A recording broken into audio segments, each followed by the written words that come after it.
what you're here tonight to talk about is something really close to my heart because, you know, I'm a pastor of a multicultural congregation here in Chicago, and we learned years ago that unless we embrace the digital age and media and marketing, it is what it is. Right. You're going to get run over if you don't.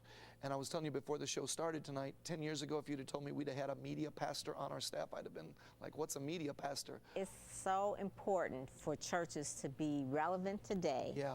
And social media is a way that we really network, but it's like on steroids now. Because we network. So social media, start with that. Social media, Facebook, Twitter, LinkedIn. People that have iPhones, they are now videotaping. It's all about real time because I'm a publicist by trade. Okay. So 10 years ago, if you were to say that I was going to just be all involved in social media, it's like, yeah, right, why? Right. You know, I've got a press release, I send it out, I mail it. At that point, we were faxing, whatever, then you email it. But now it's about real time and tweeting it.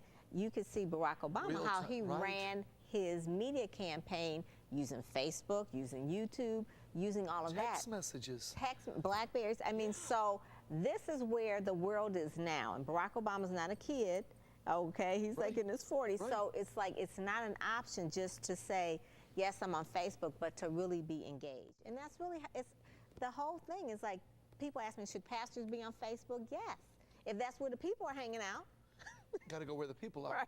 Now, you're an Emmy Award-winning producer. How did you get into, of course, that would pertain to television. You've won awards in television. How did you get into the media marketing, though? How did you make that transition? I've always been a communicator, involved in writing, journalism, advertising. So that whole thing just was the gamut of my career 20 years ago. Okay. And how I actually got into the whole passion about helping ministries is that I saw how people could market cars, because I'm from Detroit. I saw how people could market hamburgers and how they could market anything. Yeah, because you did for McDonald's and other, so you watched this happen with them. Saw how those brands were being built. Okay. And how does the church brand?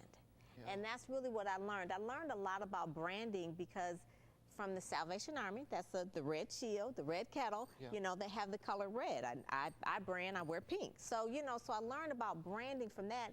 And the Salvation Army does a lot of great work, but their main mission is salvation. Right. And so that's really the thing. I says, well, you know what, there's so many churches in Detroit or just around the country, African-American churches, they don't know this branding. Yeah. They do church as usual, and so the churches period, don't know how to do this. Well, just even, I find that even the churches in the urban areas, they really lack a lot of the resources, I think, in terms of really knowing how to do media ministry and doing it right. Yeah. You know, I always tell doing people, it right. do not send me a flyer that you hand wrote out inviting me to your third Friday night musical with misspellings in it. Hit spell check or print it out, do something. And I always tell this, that says you are doing the name of Jesus a disservice. Right. If you're saying he's about excellence